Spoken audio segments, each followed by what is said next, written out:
नमस्कार दोस्तों, ये एल्डिहाइड, कीटोन और कार्बोक्सिलिक अम्ल नाम के चैप्टर का अगला वाला वीडियो है। इस वीडियो में हम लोग कार्बोक्सिलिक अम्ल के अपचयन के बारे में पढ़ेंगे। हम इससे पहले वाले वीडियो में भी कार्बोक्सिलिक अम्ल के कुछ गुणों के बारे में सीखे थे। इस वीडियो में कार्बोक्सिलिक अम्ल के अगले गुण के बारे में सीखेंगे और वो गुण क्या होगा? कार्बोक्सिलिक अम्ल का अपचयन। अब देखिए, कार्बोक्सिलिक अम्ल का जब अपचयन करवाते हैं तो इसके अपचयन से दो प्रकार की चीजें प्राप्त होती हैं। सबसे पहले वह चीजें जो एल्केन है, यानी कार्बोक्सिलिक अम्ल का अपचयन एक प्रकार से ऐसे होता है कि उसके अपचयन से एल्केन बने, और एक प्रकार से इस प्रकार से होता है कि उससे एल्कोहल बने। तो चलिए हम लोग दोनों देखते हैं। कार्बोक्सिलिक अम्ल का अपचयन करवाते हैं तो दो प्रकार की चीजें प्राप्त होती हैं। एक तो प्राप्त होता है एल्केन, यानी कार्बोक्सिलिक अम्ल का अपचयन करवाएंगे और एल्केन प्राप्त होगा, और कार्बोक्सिलिक अम्ल के अपचयन द्वारा ही हमें एल्कोहल भी प्राप्त हो सकता है। अब हमें यह सीखना है कि कब एल्कोहल प्राप्त होगा और कब एल्केन प्राप्त होगा। सबसे पहले आपको क्लियर कर दें कि कार्बोक्सिलिक अम्ल क्या है। कार्बोक्सिलिक अम्ल क्या होता है? किसी भी कार्बनिक समूह में अगर COOH समूह उपस्थित है तो उसे कार्बोक्सिलिक अम्ल कहते हैं। यहां पर कुछ भी हो सकता है। R मतलब होता है एल्किल समूह, तो ये होता है आपका कार्बोक्सिलिक अम्ल। अपचयन का मतलब क्या होता है? इस अपचयन का मतलब क्या होता है? अगर कोई भी पदार्थ है उसमें से ऑक्सीजन निकल रहा है, अगर कोई पदार्थ है, कोई भी यौगिक है, उसमें से ऑक्सीजन निकल रहा है तो कहेंगे कि उसका अपचयन हो रहा है। या फिर उसमें हाइड्रोजन जुड़ रहा है तब भी कहेंगे कि उसका अपचयन हो रहा है। अब देखिए, हम लोग कार्बोक्सिलिक अम्ल का अपचयन करवाएंगे और एल्केन प्राप्त होगा। कैसे? पहला वाला तरीका देखिए। सबसे पहला काम कीजिए, आप कोई भी कार्बोक्सिलिक अम्ल ले लीजिए। कार्बोक्सिलिक अम्ल का मतलब COOH। अब COOH को मैं ऐसे लिख लेता हूं, COOH। COOH किसी भी चीज में लगा है तो ये क्या होगा? कार्बोक्सिलिक अम्ल होगा। अगर कार्बोक्सिलिक अम्ल में आप लोग डाल दीजिए 6 हाइड्रोजन आयोडाइड या हाइड्रोजन आयोडिक अम्ल, ठीक बात है, और ये किस चीज की उपस्थिति में? तो इसको हम लोग डालेंगे लाल फास्फोरस की उपस्थिति में। लाल फास्फोरस की उपस्थिति में हाइड्रोजन आयोडिक अम्ल जब हम लोग इसमें मिलाते हैं और किस ताप पर? 423 केल्विन पर, तो हमें एल्केन प्राप्त होता है। अब इससे एल्केन कैसे प्राप्त होगा, ये रिएक्शन कैसे होगा, तो इसको समझना है तो ऐसे समझिए। देखिए, R की जगह पर R में लिख देता हूं सिंगल बॉन्ड। COOH है, मैं ऐसे COOH को लिखता हूं। C डबल वो है तो एक वो यहां पर और एक वो और H यहां पर। तो देखिए, R C डबल वो और H हो गया। और 6 हाइड्रोजन आयोडाइड को, यानी 6 हाइड्रोजन आयोडाइड को मैं ऐसे लिख लेता हूं। देखिए, 4 हाइड्रोजन आयोडाइड मैंने यहां लिख दिया। देखिए, HI को मैंने HI लिख दिया। अब 4 हाइड्रोजन आयोडाइड मैंने यहां लिखा और 2 हाइड्रोजन आयोडाइड मैं नीचे लिख ले रहा हूं समझाने के लिए। देखिए, 6 हाइड्रोजन आयोडाइड है, 6 हाइड्रोजन आयोडाइड में से 4 मैंने ऊपर लिखा, 2 नीचे, तो 4 और 2 6 हो गए। अब देखिए क्या करेंगे, यहां से इन 2 ऑक्सीजन के साथ में ये 2 हाइड्रोजन निकाल दीजिए। अब सोचिए, 4 हाइड्रोजन 2 ऑक्सीजन के साथ में निकलेंगे तो क्या बनेगा? 2H2O बनेगा। 2H2O बनेगा। देखिए, 2 ऑक्सीजन और 4 हाइड्रोजन, 2 ऑक्सीजन और 4 हाइड्रोजन, 2H2O निकल गया। और फिर देखिए, 4 आयोडीन यहां पर और 2 आयोडीन यहां पर, तो कितने आयोडीन हो गए? 6 आयोडीन हो गए। और 6 आयोडीन को ऐसे लिख दीजिए 3I2, 6 आयोडीन हो गए। अब सोचिए, यहां पर 2 हाइड्रोजन और यहां पर 1 हाइड्रोजन, 3 हाइड्रोजन हुए। 2 हाइड्रोजन और 1 हाइड्रोजन, ये 3 हाइड्रोजन। 3 हाइड्रोजन इससे जोड़ दीजिए तो R, और इससे क्या जुड़ा है? C, और C से कितने हाइड्रोजन जुड़ेंगे? 1 और 2, 3 हाइड्रोजन जुड़ेंगे। फिर से समझिए इसे।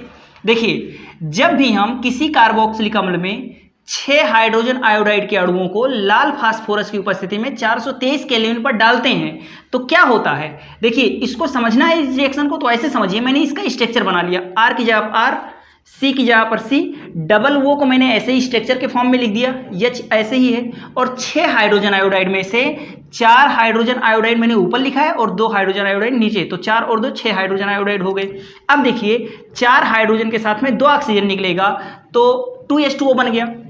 4 आयोडीन यहां पर, 2 आयोडीन यहां पर, तो 4 और 2 6 आयोडीन ऐसे निकल गया। बचा क्या? R है। R से C जुड़ा है और C से कितने हाइड्रोजन, जो हाइड्रोजन बचे जोड़ दीजिए, 1 और 2 3 हाइड्रोजन जुड़ गए। अब देखिए ये आपका बनकर तैयार हो गया। अब R की जगह पर अगर आप CH3 लिख दीजिए, CH3, तो हर यहाँ भी CH3 कर दीजिए, ये एल्केन बनकर तैयार हो गया। अगर आप यहाँ C2H5 कर रहे हैं तो यहाँ भी C2H5 कर दीजिए।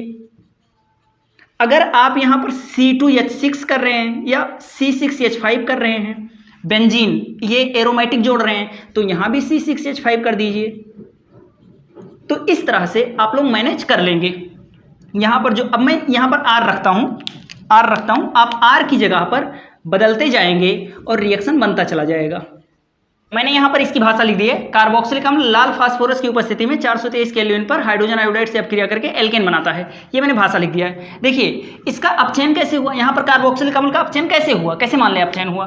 तो देखिए R है, COOH है, ये कार्बोक्सिलिक अम्ल है। इस कार्बोक्सिलिक अम्ल में से 2 ऑक्सीजन निकल गया है। देखिए यहाँ पर या इस कार्बन के पास में देखिए, इस कार्बन के पास में यहाँ पर 2 ऑक्सीजन है और इसी कार्बन के पास में यहाँ पर ऑक्सीजन नहीं है, यानी दोनों ऑक्सीजन निकल गए। और ऑक्सीजन का निकलना क्या कहलाता है, अपचयन कहलाता है, आप सबके सब जानते हैं। और 2 ऑक्सीजन निकला है तो 2 हाइड्रोजन आया है। देखिए इस कार्बन के पास में यहाँ पर 1 हाइड्रोजन है, यहाँ पर इस कार्बन के पास 3 हाइड्रोजन है, यानी हाइड्रोजन जुड़ा है और हाइड्रोजन का जुड़ना भी अपचयन कहलाता है। तो यहाँ पर इसका अपचयन हुआ है। आप लोग स्क्रीनशॉट लीजिए यहाँ तक। अगला है एल्कोहल में अपचयन, यानी कि कार्बोक्सिलिक अम्ल का अपचयन हो और एल्कोहल प्राप्त हो। कैसे होगा ये देखते हैं हम लोग। देखिए कोई भी कार्बोक्सिलिक अम्ल आप ले लीजिए, RCOOH।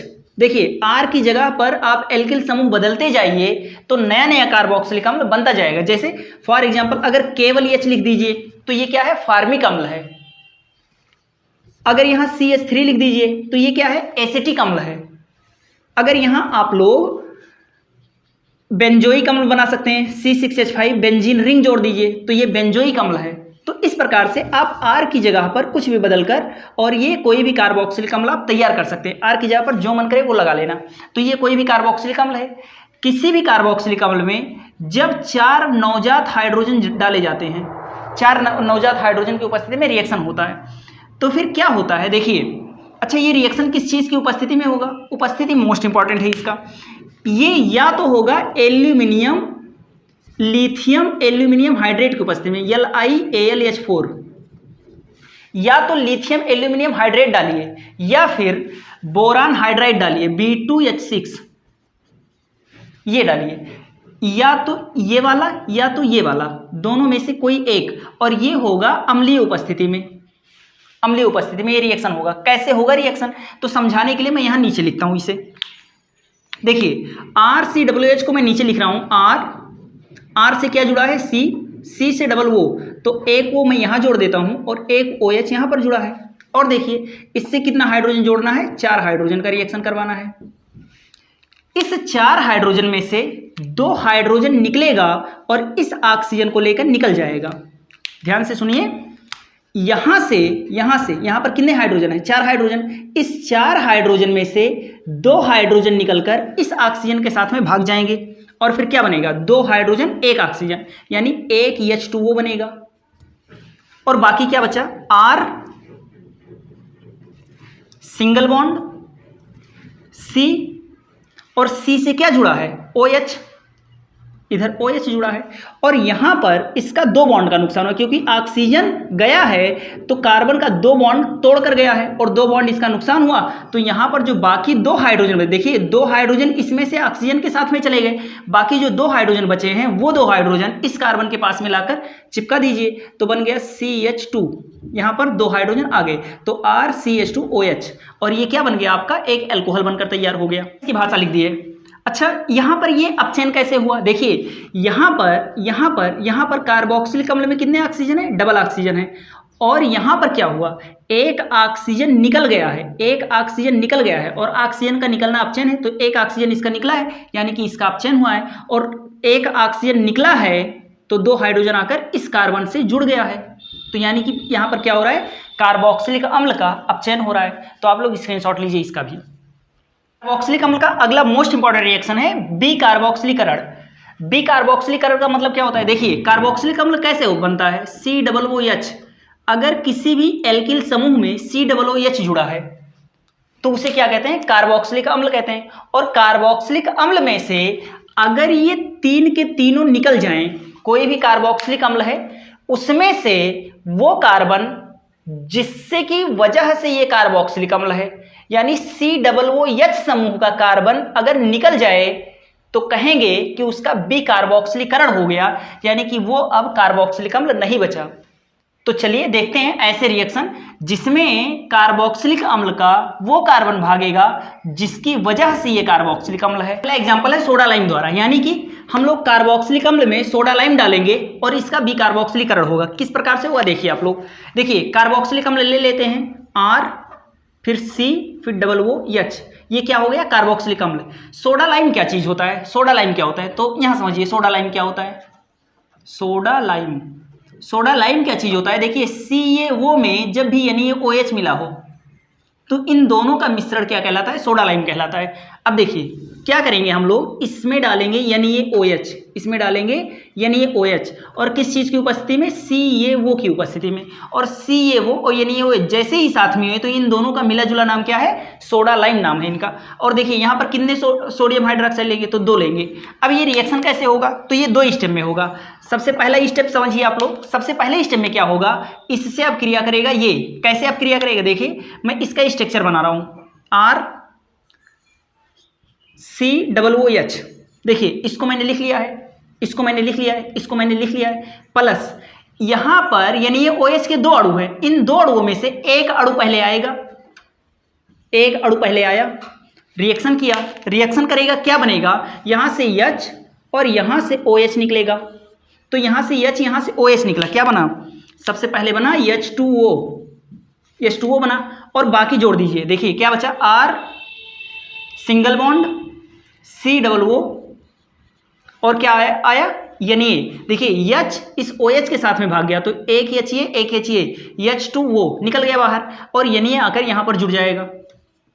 पहले स्टेप में ये बना। अब इन दोनों उत्पाद में से जो ये उत्पाद बनकर तैयार हुआ है, ये उत्पाद दूसरे स्टेप में जाकर रिएक्शन करेगा, यानी पहले स्टेप का जो उत्पाद है ये जाकर अगले स्टेप में रिएक्शन करेगा। कैसे करेगा, देखिए इसका मैंने उत्पाद यहां पर लिख दिया RCOO Na प्लस। अब ये NaOH के 2 अणु है ना, तो एक अणु तो यहां यूज हो गया था पहले स्टेप में, और दूसरा अणु आकर अब यहां रिएक्शन करेगा NaOH। अब रिएक्शन कैसे होगा, देख यहां से ये पूरा का पूरा निकाल दीजिए, यानी ये यहां से यहां तक का पूरा निकाल दीजिए। अब क्या बना, देखिए 2 Na हो गया, Na2, देखिए 2 Na हो गया, Na2, एक कार्बन हो गया, एक कार्बन, और वो कितने हैं, 1 2 3 वो, यानी Na2CO3 सोडियम कार्बोनेट बन गया, और R से कौन आकर जुड़ जाएगा, H, यानी कि प्लस R से कौन आकर जुड़ा, H। देखिए अब यहां पर क्या हुआ, क्या क्या बना यहां पर, देखिए आप लोग। देखिए पहले स्टेप में जब इसने इससे अब क्रिया किया तो 2 चीज बना, इसने इससे जब पहले स्टेप में अब क्रिया किया तो 2 चीजें बना। इन 2 चीजों में ये तो चला गया आगे रिएक्शन करने, और ये हमें उत्पाद के रूप में मिल गया, ये उत्पाद के रूप, और ये चला गया आगे रिएक्शन करने। और आगे रिएक्शन जब इसने किया तो क्या बनाकर तैयार किया, एक तो बनाकर तैयार किया Na2CO3, और एक बनाकर तैयार किया है RH। और यहां से ये दोनों ये दोनों ऑक्सीजन सहित दोनों बाहर निकल गए हैं, Na2CO3 बनकर। इस वजह से इसको कहेंगे बिकार्बोक्सिलीकरण अपक्रिया। तो ये एक संतुलित रिएक्शन आपके सामने है। सबसे पहला क्या होगा, इसमें मैं फिर से समझा रहा हूं, समझ लीजिए। देखिए सबसे पहला काम क्या होगा, जब भी हम किसी कार्बोक्सिलिक अम्ल में सोडियम हाइड्रोक्साइड डालते हैं CaO की उपस्थिति में, यानी सोडा लाइम से अपक्रिया करवाते हैं, तो क्या होता है, पहले स्टेप में इस कार्बोक्सिलिक अम्ल के ग्रुप से NaOH के 2 अणुओं में से एक अणु आकर रिएक्शन करेगा, और इस एक अणु कैसे रिएक्शन करेगा, इसका OH इसके H के साथ निकला, H2O बन गया, और ये सोडियम आकर यहाँ पर जुड़ गया। ये अब ये तो हमारा उत्पाद में चला गया, ये तो उत्पाद में चला गया, और बाकी जो बचा ये आ जाएगा अगले स्टेप में। और अगले स्टेप में यहाँ सोडियम हाइड्रोक्साइड के 2 अणु थे, तो एक अणु तो यहाँ पहले स्टेप में रिएक्शन कर लिया, एक अणु जो बचा था वो आकर यहाँ पर रिएक्शन करेगा। कैसे करेगा, NaO और COO ये दोनों आपस में निकलेंगे और Na2CO3 बनाएंगे, और ये H आकर इससे जुड़ जाएगा इस प्रकार से, यानी ये दोनों भी उत्पाद होंगे। तो ये पहला उत्पाद हो गया, Na2CO3 हो गया, और ये संतुलित रिएक्शन बनकर तैयार हो गया। आप लोग स्क्रीनशॉट लीजिए। अगली बी कार्बोक्सिलीकरण मोस्ट इंपॉर्टेंट रिएक्शन है स्मिट अपक्रिया। चूंकि ये नाम वाली अपक्रिया है इसलिए मोस्ट इंपॉर्टेंट है। चलिए समझते हैं स्मिट अपक्रिया क्या होता है। आप कोई भी कार्बोक्सिलिक अम्ल ले लीजिए, RCOOH, कोई भी कार्बोक्सिलिक अम्ल ले लीजिए, R की जगह पर आप कुछ भी लगा सकते हैं, नया नया कार्बोक्सिलिक अम्ल बन जाएगा। और इसकी अपक्रिया करवाइए आप हाइड्रोजोइक अम्ल से। हाइड्रोजोइक अम्ल का सूत्र होता है N3H। मतलब रिएक्शन कैसे होगा इसको अच्छा, ये H2SO4 की उपस्थिति में रिएक्शन होगा, अम्ल की उपस्थिति में होगा और इसे गर्म करना पड़ेगा। रिएक्शन कैसे होगा मैं बता रहा हूं। R की जगह पर R हो गया, COOH को मैं थोड़ा स्ट्रक्चर के फॉर्म में लिख लेता हूं, COOH। देखिए RCOOH, और हाइड्रोजोइक अम्ल का मैं स्ट्रक्चर बना लेता हूं N,